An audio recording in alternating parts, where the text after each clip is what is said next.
కరీంనగర్ జిల్లా వీణవంక మండలంలోని కొండపాకలో ఇసుక క్వారీలో మాకు పని కల్పించేదాకా నిరంతరం దీక్షలు చేస్తూనే ఉంటామన్నారు హిమ్మత్ సాగర్ గ్రామస్తులు. హిమ్మత్ సాగర్, కొండపాక రెండు గ్రామాలు ఒకే రెవెన్యూ గ్రామాల కిందకొస్తాయి. కొండపాక ఇసుక క్వారీలో తమకు పని కల్పించడం లేదని ఆవేదన వ్యక్తం చేస్తున్నారు.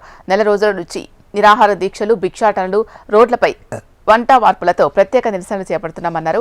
రెవెన్యూ డివిజనల్ అధికారి స్థానిక తహసీల్దార్తో వెళ్లి గ్రామస్తులతో మాట్లాడారు. అయినా కూడా గ్రామస్తులు తమకు ఉపాధి కల్పించేంత వరకు నిరసన కార్యక్రమాలు ఆపమని తేల్చి చెప్పారు.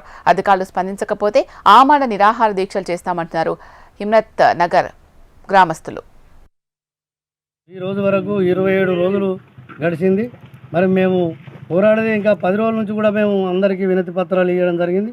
మరి అవన్నీ ఇచ్చినప్పుడు కూడా పరిష్కారం దొరకకపోతేనే మేము రిలే నిరాదీక్ష స్టార్ట్ చేసినాం. మరి హిమ్మత్ నగర్ మరియు కొండపాక రెండు గ్రామాలు కూడా రెవెన్యూ పరిధిలో ఉన్నటువంటి గ్రామాలు. ఆ గ్రామం నుంచి గ్రామం పంచాయతీగానే విడిపోయినాం తప్ప మేము ఆస్తి పంపకాలు ఇలాంటివి జరగలేదు.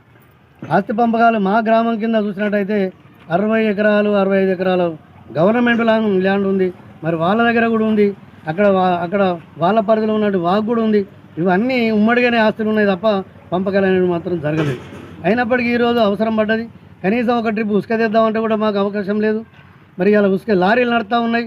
లారీలకు ఉపాధి అంటే మామూలు సామాన్య ప్రజలకు ఉపాధి కలిగించమని మేము కోరినా కానీ ఎలాంటి అవకాశం స్పందన లేదు.